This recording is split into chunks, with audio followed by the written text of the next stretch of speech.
Olá, bem-vindos à Igreja no Mundo, o programa da Fundação AIS ajuda a Igreja que sofre aqui na sua televisão. Eu sou o Paulo Waido e é sempre um privilégio saber que posso contar com a sua companhia aí desse lado durante os próximos 50 minutos. Aqui comigo em estúdio está a Catarina Martins de Betancourt, a diretora da Fundação AIS em Portugal. Olá, Catarina. Olá, Paulo, e olá também aos nossos telespectadores. Las religiosas en Venezuela son hermanas y madres que no descansan. Ayudan a todos sin escatimar en esfuerzo y cariño. Ellas cuentan contigo para sanar a un país que se desangra. Hola, soy la hermana María Chiquinquirá, soy una religiosa de la Congregación de las Misioneras Eucarísticas de Nazaret. Vivimos en un pueblo muy sencillo en las montañas en Venezuela. Como sabrán, nuestro país está sufriendo mucho en estos días. Nos enfrentamos a una situación muy inestable. A veces no tenemos electricidad ni agua corriente. Los alimentos son tan caros que muchas personas no pueden permitirse comprar leche o pan. No obstante, debemos mantenernos fuertes y rezamos a Dios para que nos dé esperanza y amor para ayudar a la gente de la mejor manera posible.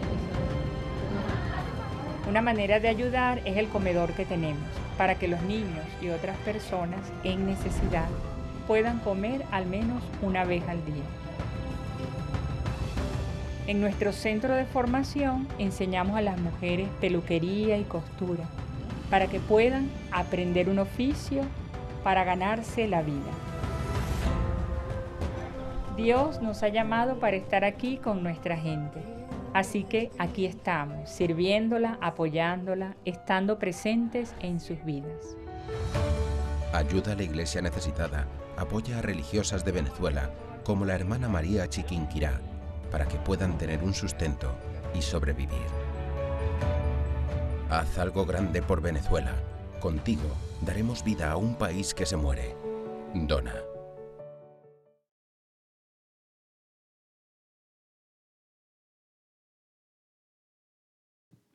Esta mulher que acabámos de escutar é religiosa, é a irmã Maria, da Congregação das Missionárias Eucarísticas de Nazaré. O país que, como ela diz, está a sofrer é a Venezuela.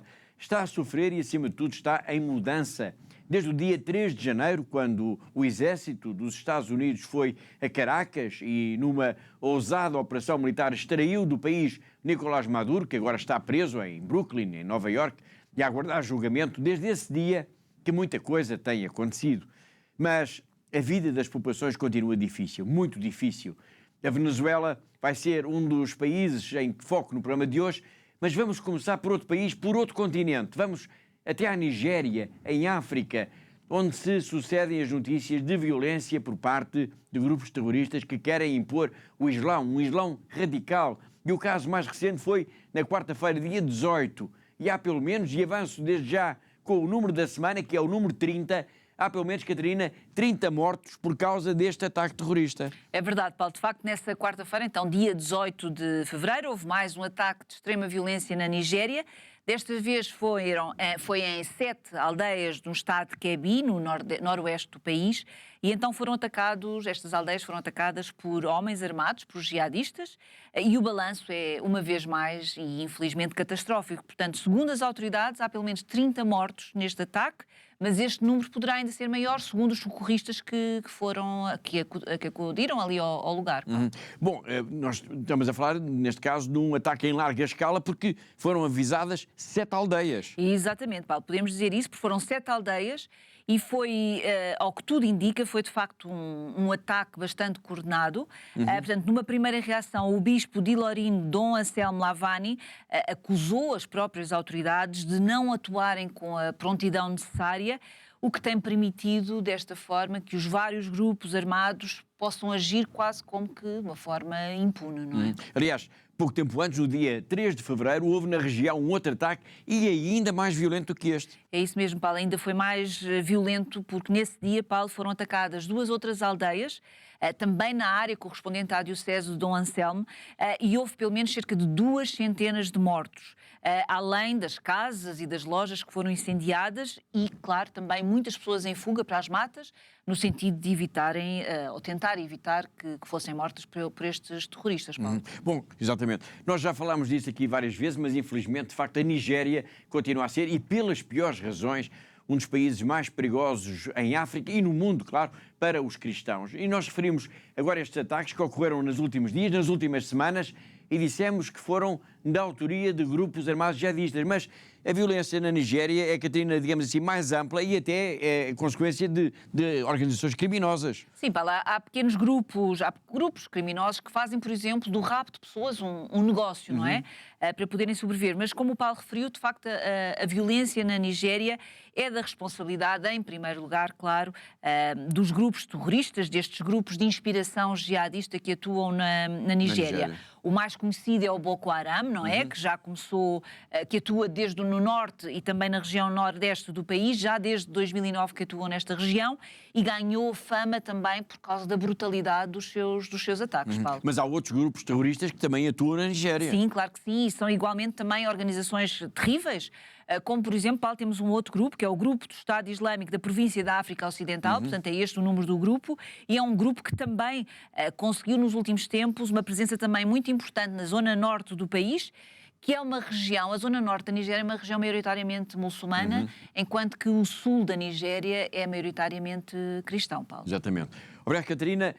A violência, os raptos, as ameaças constantes sobre padres, sobre irmãs, sobre seminaristas, são apenas uma das faces da vida dos cristãos da Nigéria. A outra face é a da pobreza. Muitas comunidades são muito pobres, como se não bastasse este risco permanente dos ataques terroristas de que falámos. Há muitos cristãos que vivem em lugares, em aldeias, onde não há luz elétrica, nem água, nem cuidados de saúde, nada. Como nos vai dizer, já de seguida, o padre Tadeusz Anasigve. Living condition is very poor. The people don't even have water, lights, health care. There are security challenges. Every day you wake up, you hear one story of kidnapping or the other. But people, every day, they make effort to see Christ in one another. And that is why my Archbishop posted me to this place, alongside other priests that we have posted to other pastoral areas, which are up to 54, with about 179 priests. And these priests are suffering the same challenges. As a priest, we try to live just like the scripture says. Eat whatever that is set before you. So whatever that the people can provide, I manage with it. With that, I'm surviving. Because wherever the people of God are, the priests must attend to them. Wherever the faith is built, that faith must always be sustained. And that is why we hope and pray that men and women of goodwill all over the world will come to our aid and support us. ACN, and that is why we appeal to you to support us as you do for needy churches in the world. Amen.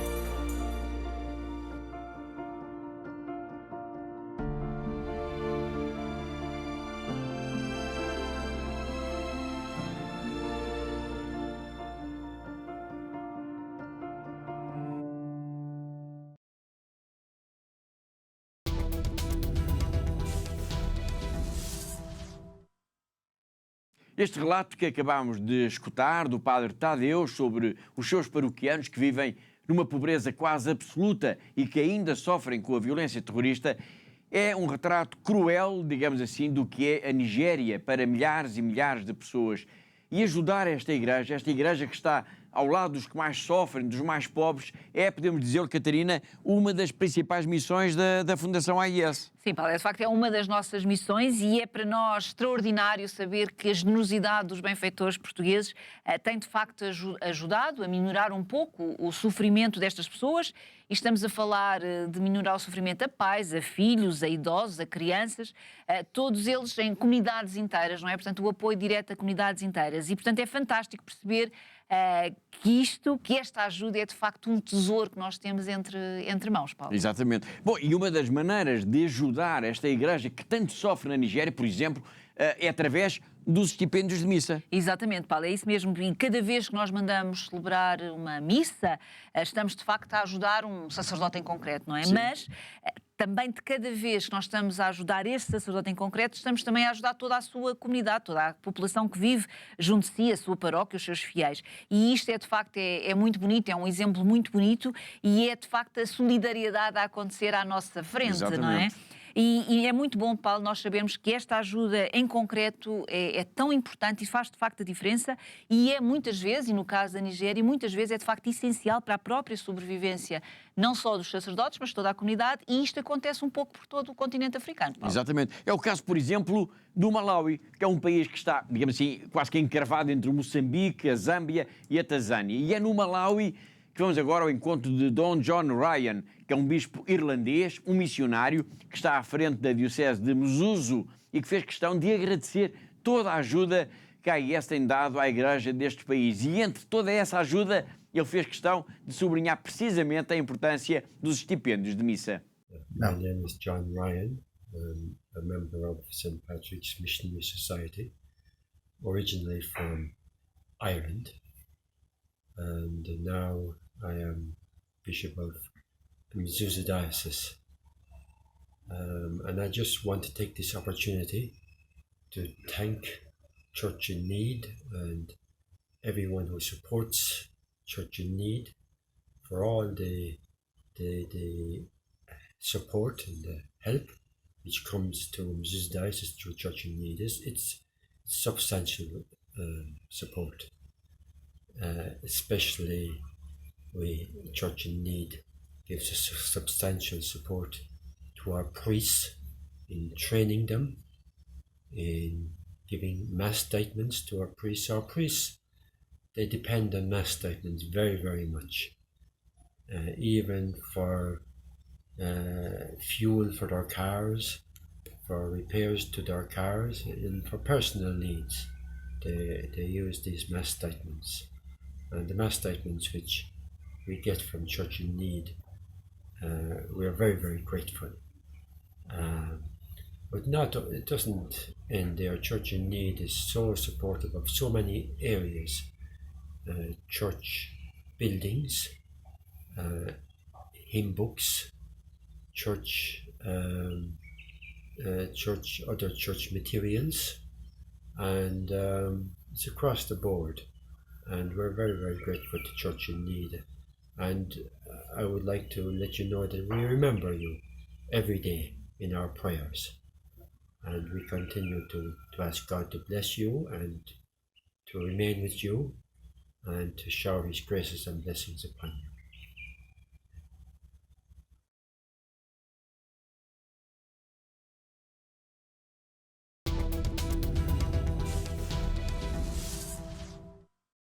Já na semana passada nós falámos aqui de Cuba e voltamos agora a este país porque a situação tende a agravar-se de dia para dia. A escassez de combustíveis tem acentuado uma profunda crise e os próprios bispos já vieram alertar mesmo, Catarina, para o risco do caos social. Sim, Paulo, um caos social porque, de facto, esta falta de combustível está, sem dúvida, a paralisar toda a ilha. Portanto, a economia parou. Neste momento, as autoridades tiveram já de encerrar diversas, ou a maioria dos hotéis que existem na ilha de Cuba. As companhias aéreas estão também a deixar de voar para este país porque não conseguem reabastecer os seus aviões para poderem regressar aos seus países de origem. Exatamente. E, portanto, e sem turistas, Paulo, que é a maior fonte de receitas de Cuba, portanto, sem turistas, claro que a economia está a degradar-se a olhos vistos e de uma forma muito acentuada. E isso é, de facto, muito, muito perigoso, não é? Exatamente, daí o tal risco de caos social que os bispos já vieram a alertar. Exatamente, Paulo, é isso mesmo. Portanto, que a situação é de facto mesmo muito, muito grave. Para os nossos telespectadores terem um pouco a noção do que é que se está a passar nesta ilha, o que é importante nós dizermos, neste momento, por exemplo, há uma escassez muito grave de medicamentos. Muitas famílias neste momento já não conseguem ter acesso aos bens essenciais, aos bens básicos para poderem sobreviver. Não há comida suficiente também em Cuba neste momento. A própria água potável, Paulo, também é escassa. E já sabemos que falta o combustível, não é? Mas não é só para os aviões ou para os automóveis, Paulo, poderem circular, mas é também, por exemplo, para as famílias poderem cozinhar nas suas casas, não é? Exatamente. A situação é tão grave, que o Ministério dos Negócios Estrangeiros aqui de Portugal já publicou uma nota mesmo a desaconselhar por completo as viagens para a ilha. Sim, não só desaconselharam de facto as viagens para a ilha, como também alertam para o facto de recentemente terem-se registado já em Cuba diversos surtos de vários vírus que são transmissíveis através de mosquitos, isto porque, e que claro que vão potenciando doenças perigosas, não é?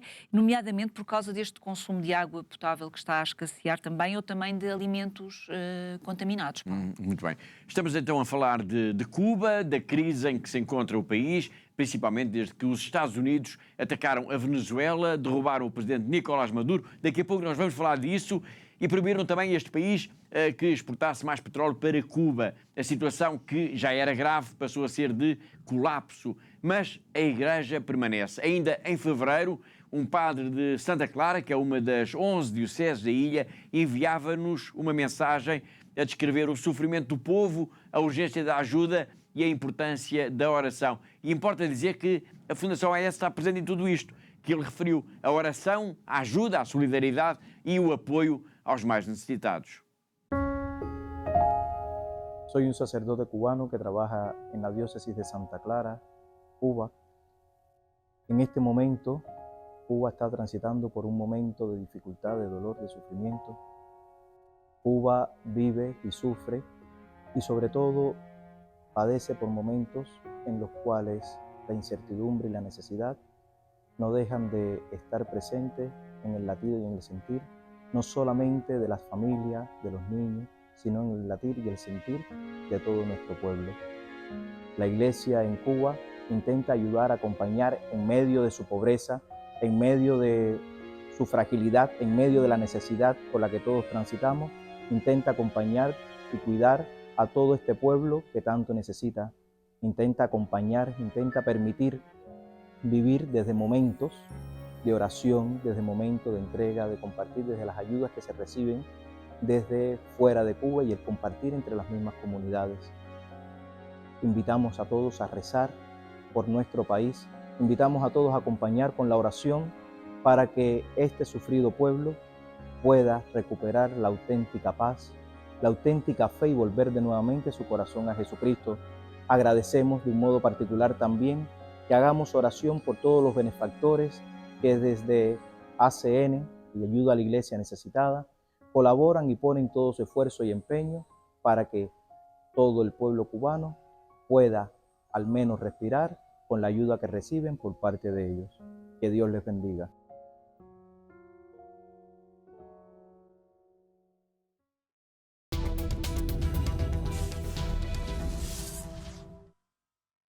Desde sempre que a Fundação AES está preocupada com Cuba, ainda há um ano, muito longe de se imaginar esta crise atual, e já os nossos colegas de Espanha lançavam uma campanha de sensibilização da opinião pública para a situação grave em que se encontrava a ilha. Entre os muitos testemunhos que foram recolhidos na altura, vamos recuperar agora o do bispo de Holguín, Dom Emílio, que fez questão de explicar as características principais da Igreja cubana, que é uma igreja viva, unida, mas também muito pobre. En primer lugar, la iglesia en Cuba es una iglesia viva, es una iglesia unida, es también una iglesia pobre.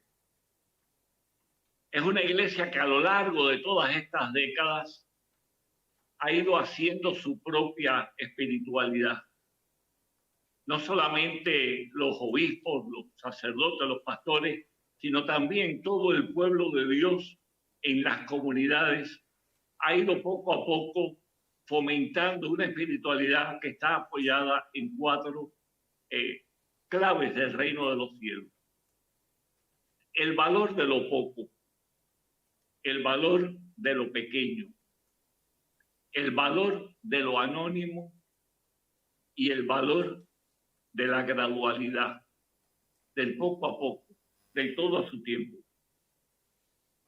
Es una iglesia que permanece activa, creativa también, y sobre todo es una iglesia confiada, es una iglesia esperanzada. Estoy hablando no solamente desde el punto de vista de los pastores, repito, sino de todo el pueblo de Dios, de nuestros fieles en las comunidades, tanto de ciudad como en las comunidades rurales.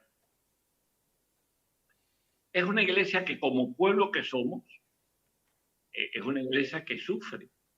Es la iglesia que está experimentando en estos momentos el deterioro propiamente de lo social, que está sufriendo fuertemente el éxodo de tantos cubanos hacia el extranjero,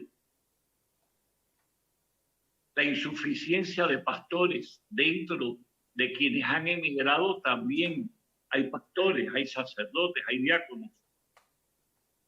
Una iglesia que en estos momentos está experimentando una gran limitación en cuanto a su movilidad, en cuanto a la posibilidad de trasladarnos, por ejemplo, de la ciudad a las comunidades rurales y después a los poblados un poco más intrincados, llamémosle así, por camino específico, camino ya de segunda o tercera calidad.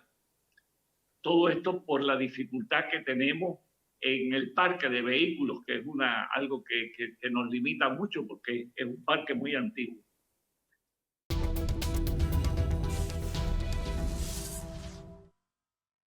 E de Cuba, e continuando no continente americano, vamos agora falar então da Venezuela.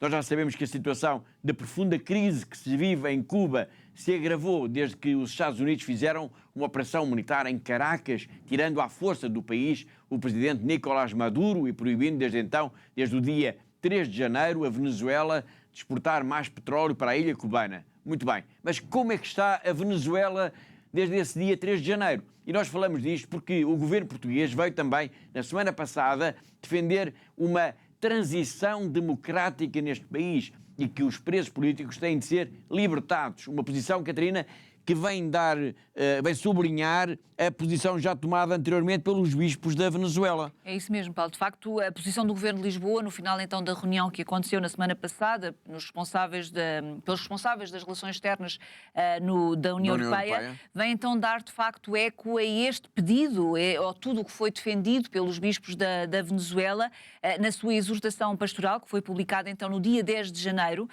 em que é defendida então a reconciliação nacional e também a libertação de todos os presos políticos, Paulo. Muito bem, portanto, em linhas gerais podemos dizer que os bispos da Venezuela defendem a libertação de todos os presos políticos, o que tem vindo a acontecer, embora um pouco lentamente, e defendem também a reconciliação nacional para que o país não caia em tumultos. Exatamente, Paulo. E defendem ainda também a utilização dos lucros da exportação do petróleo para o combate da pobreza. Portanto, podemos dizer que todo este documento exprime, de facto, a preocupação dos bispos, a preocupação da própria Igreja da Venezuela para com os numerosos setores da sociedade venezuelana que vivem neste momento tempos muito difíceis, nomeadamente os milhões de venezuelanos que tiveram que emigrar, que tiveram que sair do seu país, e também todos aqueles que vivem no país numa pobreza, podemos dizer, quase extrema, não é? Em que os bispos, o que nós podemos concluir, Paulo, é que de facto os bispos neste documento fizeram um retrato da miséria que se vive atualmente no país, na Venezuela, não é? Exatamente. Obrigado, Catarina.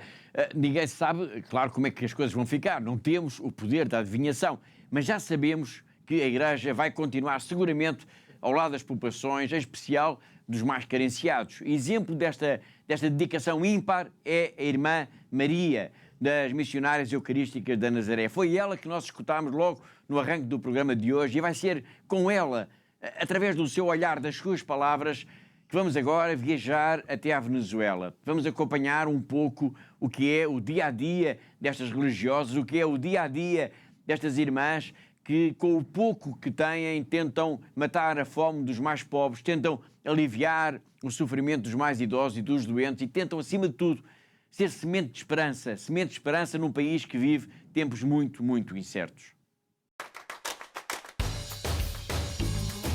Las religiosas en Venezuela son hermanas y madres que no descansan. Ayudan a todos sin escatimar en esfuerzo y cariño. Ellas cuentan contigo para sanar a un país que se desangra. Hola, soy la hermana María Chiquinquirá, soy una religiosa de la Congregación de las Misioneras Eucarísticas de Nazaret. Vivimos en un pueblo muy sencillo en las montañas en Venezuela. Como sabrán, nuestro país está sufriendo mucho en estos días. Nos enfrentamos a una situación muy inestable. A veces no tenemos electricidad ni agua corriente. Los alimentos son tan caros que muchas personas no pueden permitirse comprar leche o pan. No obstante, debemos mantenernos fuertes y rezamos a Dios para que nos dé esperanza y amor para ayudar a la gente de la mejor manera posible. Una manera de ayudar es el comedor que tenemos, para que los niños y otras personas en necesidad puedan comer al menos una vez al día. En nuestro centro de formación enseñamos a las mujeres peluquería y costura, para que puedan aprender un oficio para ganarse la vida. Dios nos ha llamado para estar aquí con nuestra gente. Así que aquí estamos, sirviéndola, apoyándola, estando presentes en sus vidas. Ayuda a la iglesia necesitada, apoya a religiosas de Venezuela, como la hermana María Chiquinquirá, para que puedan tener un sustento y sobrevivir. Haz algo grande por Venezuela. Contigo daremos vida a un país que se muere. Dona.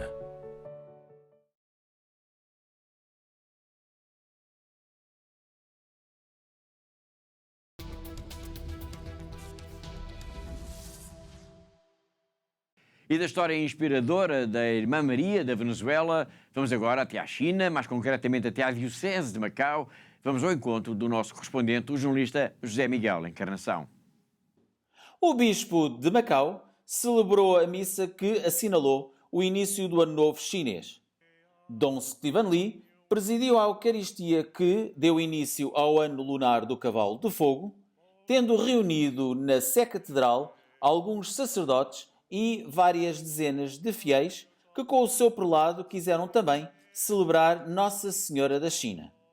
Macau é, aliás, o único sítio da China onde o início do Ano Novo chinês coincide com o dia de Nossa Senhora da China. No final da missa, houve a tradicional benção do leão. O leão, a par do dragão, são duas figuras míticas e que dançam sempre ao ritmo de tambores para assinalar as festividades mais importantes do calendário chinês. Esta é uma tradição que foi implementada já há alguns anos e que depois esteve suspensa até que Dom Stephen Lee, depois de nomeado bispo de Macau, retomou para gáudio de muitos fiéis católicos que também se juntam às festividades do Ano Novo chinês. Durante estes dias foi feriado em Macau, em Hong Kong e na China, mas também foi uma época, e está a ser uma época, celebrada noutros países, como na Coreia, no Vietnã, na Tailândia, em Singapura, no Camboja e onde há comunidades chinesas com grande relevância.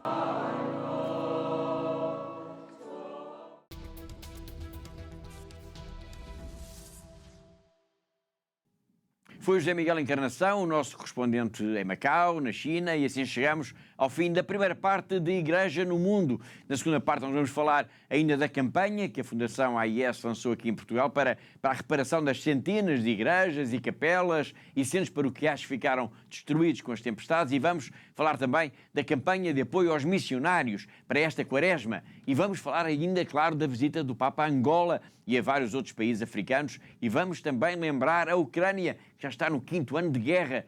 Muitas coisas, portanto, para falar depois de um breve intervalo. Até já!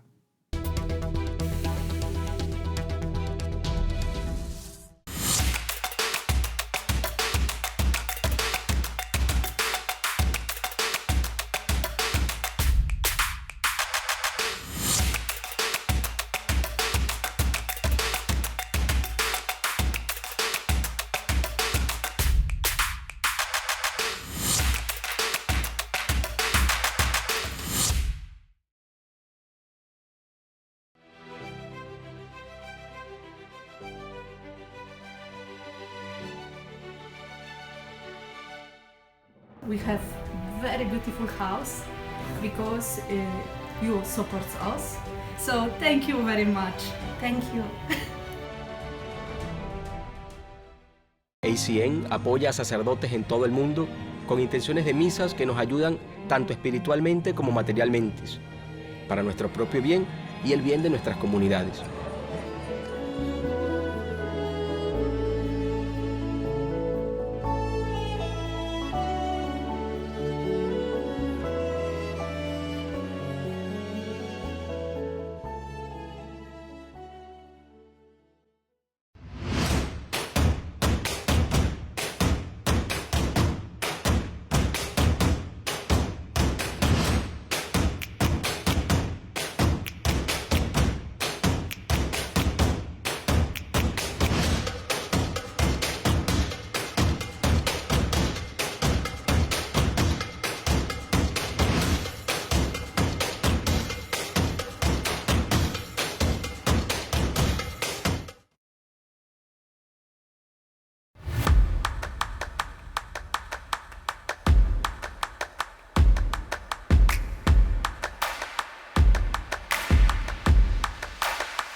Thank you to all our benefactors. Continúen con esta linda misión de ayudando a la Iglesia en lugares tan sufrientes. Щиро дякую всім вам, що ви є на хресній дорозі, допомагаєте нам нести наш хрест. We are trying to be Jesus. Through your help and support, we are able to bring the gospel to the people. Thank you so much. May God bless you. You are giving us hope and you are putting a smile in our faces. Thank you so much.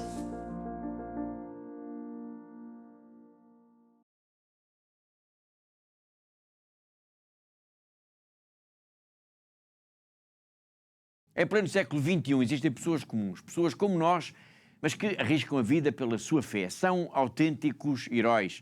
Todos os dias, homens, mulheres e até crianças enfrentam violência, o próprio medo para se manterem fiéis ao que é mais importante. Eles merecem o nosso maior respeito. A Fundação AIS existe para eles, para todos eles, para cada um deles.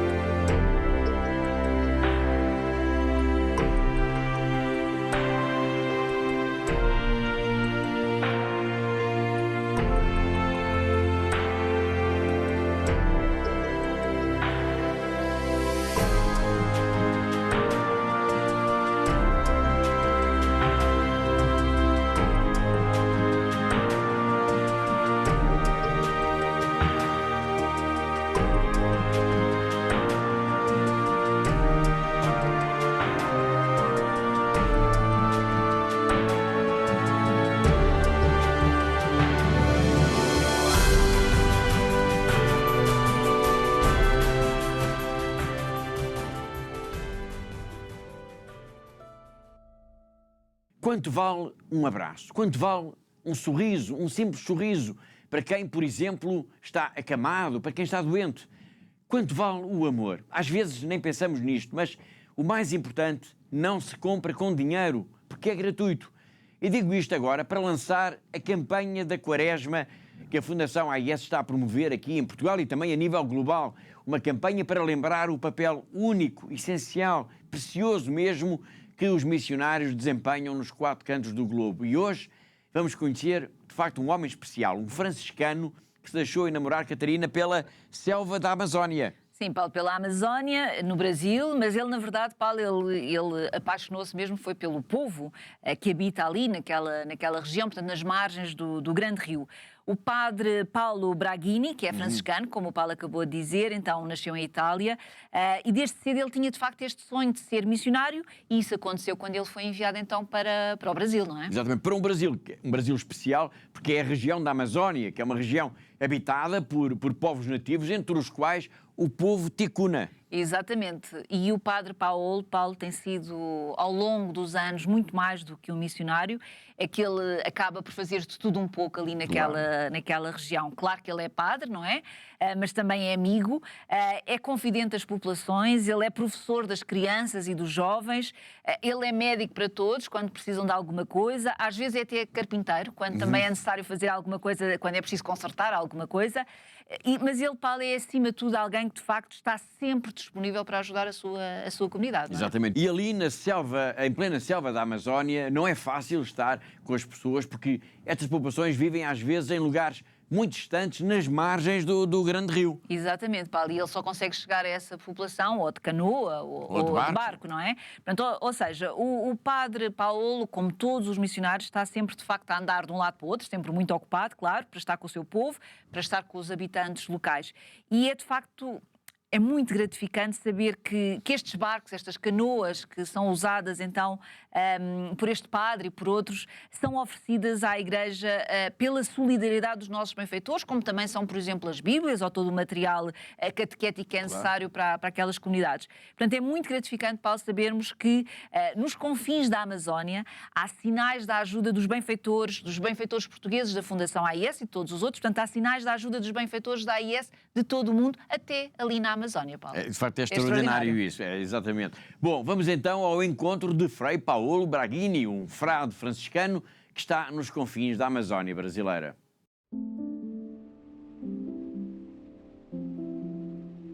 Então, eu acho que Deus me colocou desde jovem um pouco de loucura. Eu acho que essa é uma característica, acho, necessária para os missionários, porque se você fica pensando demais, não faz nada.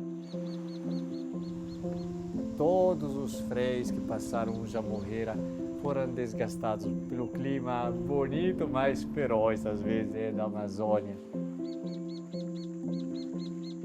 Mas isso faz parte. Eu acho que quando eu vim para cá, eu estava consciente que ia perder a minha vida. Aí me encontro com uma beba forte, anemia forte, glicose elevada e outras dificuldades. Jesus diz, quem quiser me seguir, tome a sua cruz, me siga, e quem perder a sua vida vai ganhar. Então eu, nesse sentido, estou tranquilo, sereno e consciente, muito feliz.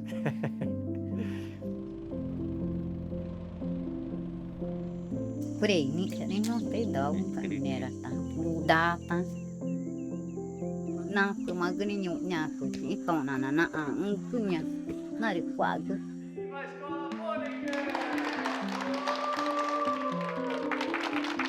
no llega no ri kana ka change ma gona cha ji nya bunga mani ke oni nyu nya ku ta ji me ja nge gu nya sa ku na na ko ha le nya ka ni cha na we na ai ga na Rezamos para agradecer cada benfeitor que ajuda a igreja que sofre. Pela ajuda que seja pequena ou ajuda grande. Ajuda a construir uma capela, ajuda para uma construção de uma canoa, ajuda para comprar um computador, ajuda para comprar um violão, ajuda para manter um seminarista chicuna num seminário. Para que realmente Deus recompense. Usamos totalmente para o bem do povo.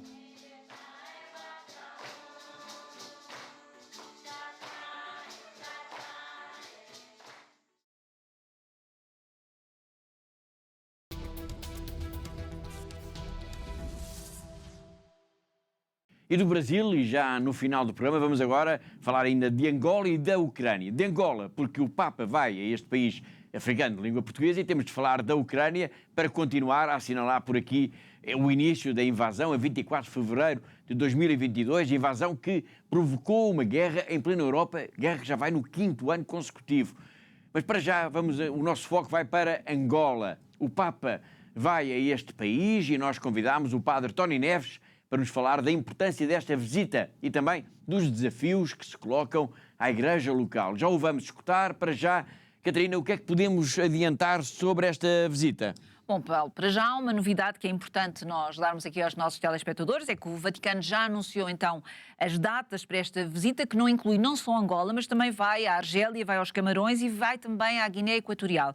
E este périplo africano, podemos dizer assim, começa então no próximo dia 13 de Abril e prolonga-se até dia 23 de Abril, ou seja, são 10 dias que o Papa vai estar no continente africano. Paulo. Exatamente, e o Vaticano também anunciou, na mesma altura, que o Papa vai também aqui a 2 países da Europa. Sim, o Papa vai ao Mónaco já no dia 28 de março, que é a primeira visita de um Papa a este Principado na era moderna que nós vivemos, portanto, e vai também à Espanha, portanto, uma visita de 6 dias, entre o dia 6 e o dia 12 de junho, em que estará em Madrid, estará em Barcelona e também estará nas Ilhas Canárias. Paulo. Exatamente. E quanto à Angola, nós podemos para já dizer, Catarina, que esta está a ser uma visita já muito, muito aguardada, com muita expectativa, não é? Sim, muito aguardada, com muita expectativa, sem dúvida. E vai ser também a primeira visita do Papa Leão a um país de língua portuguesa. Exatamente. Portanto, já está tudo a ser preparado, como é óbvio, tudo com um grande entusiasmo por parte dos angolanos. Portanto, esta vai ser a terceira vez que Angola vai receber um Papa.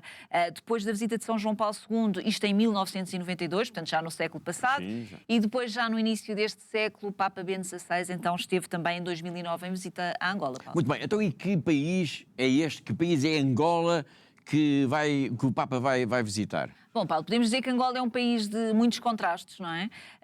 Por um lado é muito rico, porque, como sabemos, tem petróleo, tem ouro, tem diamantes, tem madeiras raras, mas é também, ao mesmo tempo, um país onde vive uma população muito, muito pobre, havendo até relatos, Paulo, de padres, de pessoas ligadas à Igreja, a dizer que existe fome em Angola no momento. E também é um país muito jovem, com uma população muito jovem. Exatamente, Paulo. E salvo erro, é o terceiro país de África mais jovem, o que é também um ativo, claro, que é bom, é positivo, mas também representa um grande desafio para as classes dirigentes, porque é necessário que o país se possa desenvolver e possa dar resposta também todas as ambições naturais dos jovens, tanto mais que em Angola, como referi há pouco, Paulo, é um país muito pobre, apesar de ser também um país muito rico, com todas as riquezas naturais que possui, não é? Exatamente. A Catarina referiu mesmo agora a classe dirigente e é preciso lembrar que desde a independência, ou seja, desde 1975, Angola foi sempre governada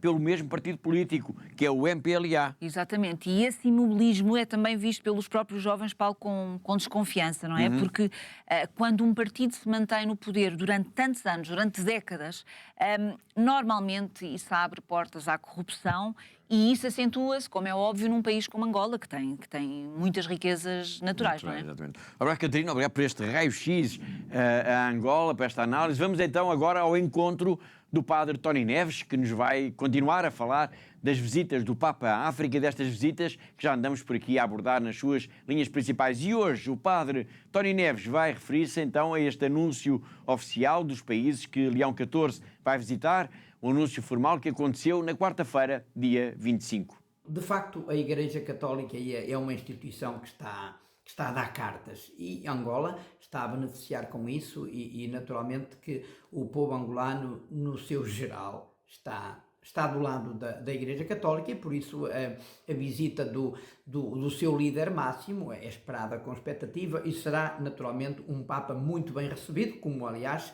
foram o Papa João Paulo II e o Papa Bento XVI. Angola, neste momento, em termos de Igreja Católica, vive um tempo muito desafiante, porque Angola é muito grande em termos geográficos, Angola triplicou a população, segundo as estatísticas disponíveis desde que acabou a guerra, então dará neste momento pelos 30 milhões de habitantes, e está a tentar ajustar também as suas estruturas. Cada ano que passa há uma série de paróquias que são criadas, mas também a nível de dioceses é preciso aumentar.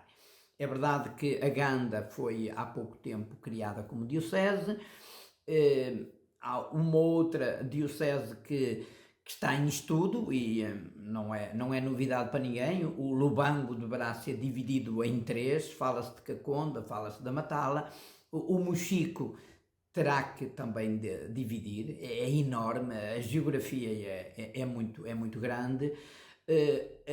Luanda, que já viu nascer o Cachito, viu nascer Viana, vai ter que ver nascer mais dioceses, porque também está grande demais. E há outras áreas geográficas onde se repensa também alguma divisão com a criação de novas dioceses. Algumas pessoas com quem tenho falado recentemente acham que a vinda do Papa será um momento propício para que se anunciem novas dioceses em Angola, para mostrar precisamente que a Igreja Católica está a crescer e precisa de também renovar as suas estruturas para responder aos desafios pastorais que os novos tempos lançam à Igreja Católica.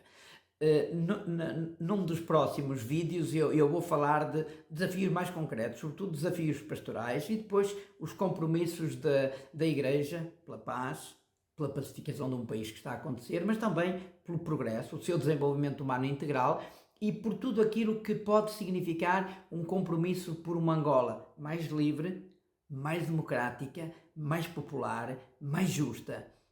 São desafios grandes que têm a ver com a doutrina social da Igreja, e esta visita do Papa vai potenciar uma reflexão nesse sentido. Creio que há coisas que podem mudar e vão mudar, podem melhorar e devem melhorar, e cá estaremos também para poder conversar um bocadinho sobre esses aspectos da vida cotidiana de um povo que sofreu uma guerra terrível, é verdade, mas está a levantar-se, e esse é um sinal positivo, e penso que o Papa Bento vai ajudar também nesse sentido.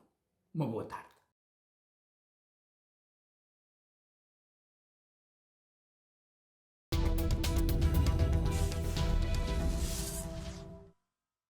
Foi o padre Tony Neves, o conselheiro-geral dos Espiritanos, na primeira mensagem para o nosso programa, como comentário a esta já anunciada visita confirmada do Papa à África. É um privilégio escutá-lo por aqui nos programas da Fundação AIS. Ao longo das próximas semanas ele vai continuar a falar-nos desta viagem, destas viagens, melhor dizendo, do que elas significam, especialmente para Angola, e também dos desafios que se colocam atualmente a este grande país africano de língua oficial portuguesa. E agora vamos então focar a nossa atenção na Ucrânia, país em guerra desde o dia 24 de fevereiro de 2022, uma guerra, portanto, que já entrou no seu 5º ano. São 5 anos que transformaram também a vida do padre Lucas Perozzi. Este jovem sacerdote brasileiro está na Ucrânia desde 2004, já foi pároco em Kiev, durante, por exemplo, alguns dos mais ferozes bombardeamentos, e agora está em Bila Pserkva, que é uma pequena cidade a cerca de uma centena de quilómetros da capital. Por lá, neste momento, apesar dos mísseis e dos drones lançados por Moscovo, o maior inimigo é mesmo o frio. O frio, as falhas de eletricidade, as falhas de aquecimento e as temperaturas muito, muito baixas. Vamos escutar então um pouco mais da mensagem que o padre Lucas nos enviou. Em Kiev e em toda a região, né? Falta de eletricidade significa falta de tudo.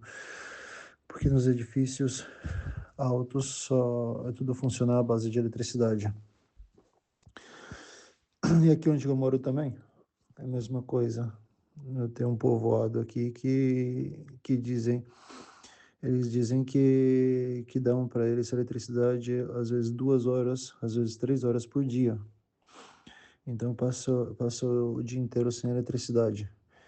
Eu agora estou numa situação um pouquinho melhor, porque aqui no centro da cidade de Bila Tserkva dá um pouquinho mais de eletricidade também. E mesmo nós aqui, eu com o vigário que mora aqui comigo, passamos por uma situação no começo também. Quando chegou o frio muito duro, também não foi fácil. Quando a nossa caldeira, o sistema de aquecimento da casa é elétrico também, é a gás, ao mesmo tempo é elétrico. Se não tem eletricidade, não funciona. E então, sem eletricidade, não tinha calefação. Fora estava a temperatura muito baixa. Sem calefação nós chegamos a uns 15 graus negativos, 18 graus negativos fora de casa, né? E depois baixou mais, chegou até menos 30 em alguns povoados aqui do lado, 32 disseram. E Isso o frio foi muito difícil. Primeiro a eletricidade, que não tem luz, então já é bem depressivo. Não pode fazer muita coisa. Depois está a situação do frio. Eu, por exemplo, no meu quarto, a janela, a condensação que normalmente tem na janela congelou. Eu estava no meu quarto com a temperatura de 7, 8 graus dentro do meu quarto. Agora deu uma melhorada também, porque conseguimos uma pessoa nos emprestou um sistema de eletricidade, um portátil, né? Uma estação elétrica portátil. E usamos isso e ajuda quando não tem eletricidade. Pelo menos por umas 4 horas podemos manter o aquecimento. Isso aqui na minha casa, né? Já em geral, as pessoas, alguns têm, alguns não têm. Tem pessoas em Kiev, por exemplo, que congelou todos os tubos, os canos. Pessoas que já não têm onde morar porque a casa está inabitável já. Em casas que a temperatura chegou a -1, -2 graus de temperatura, dentro de casa, estou falando. E com situações subhumanas.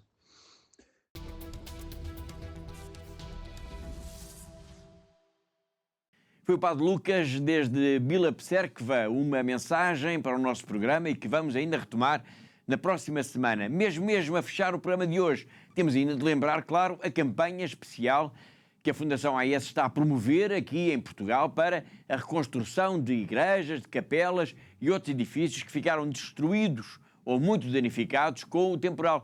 Esta é uma campanha, Catarina, que tem mesmo de continuar porque, de facto, os danos são muito assinaláveis. Exatamente, Paulo. De facto, a devastação é enorme e sabemos que atingiu centenas de igrejas, de capelas, de espaços paroquiais que ficaram destruídos ou muito danificados. E por isso a dimensão dos estragos é de tal ordem, Paulo, que é preciso, de facto, uma grande ajuda para podermos então dar às dioceses todos os meios para que possam recuperar, para que possam consertar os edifícios que ficaram danificados e o mais rapidamente possível, para que as comunidades também possam ao mesmo tempo voltar o mais rápido possível a usufruir dos seus espaços, não é? Claro. Portanto, já sabemos que esta campanha é mesmo necessária e é muito urgente. E sendo assim, importa recordar, para quem nos está a ver lá em casa neste momento, o que é que pode fazer para ajudar então a AES nesta missão em concreto para a recuperação das igrejas e capelas destruídas pela tempestade. Como é que se pode ajudar, Catarina? É muito fácil, Paulo. Basta aos nossos telespectadores irem à nossa página de internet, em fundação-ais.pt, e está lá toda a informação, o que é que estamos a fazer. Depois podem-nos também ligar para o nosso telefone, para o 21 754 4000, 21 754 4000, e depois dar, de facto, a ajuda que cada um possa dar para que se possam, então, recuperar estas igrejas, estas capelas, estes espaços paroquiais que ficaram danificados. A forma mais rápida e talvez mais fácil, Paulo, para muitos dos nossos telespectadores é usar o próprio MBWay da Fundação AES. E aí o nosso número de telefone, Paulo, é o 918-125574. Eu repito, 918-125574. Cada donativo que nós conseguirmos é mais uma telha que vamos conseguir oferecer, é mais um tijolo que vamos dar então também para estas igrejas para que possam recuperar o mais rapidamente possível, Paulo. Excelente, obrigado, Catarina. Obrigada. E assim, com este apelo à solidariedade de todos para a recuperação das nossas igrejas e capelas e centros paroquiais devastados pelas tempestades, chegamos ao fim do nosso tempo. Já agora fica aqui também o lembrete de quando estiver a preencher a sua declaração de IRS, porque já estamos todos, de alguma forma, de volta disso neste momento, não se esqueça de que pode doar, sem qualquer custo para si, 1% do seu IRS para a Fundação AES, para que a Fundação AES possa apoiar mais e mais os cristãos perseguidos, as comunidades mais necessitadas e perseguidas no mundo. E agora sim, chegamos ao fim do nosso programa. Todas as semanas nós marcamos encontro aqui porque há uma igreja que precisa da nossa ajuda. Agradeço a presença e a colaboração da Catarina, a diretora da AES em Portugal, assim como de todos os que ajudaram a produzir, a editar e a levar até si este programa. E quanto a mim, Paulo Aito, resta-me dizer que foi um gosto, como sempre, saber que esteve aí desse lado na nossa companhia. Até à próxima semana, se Deus quiser.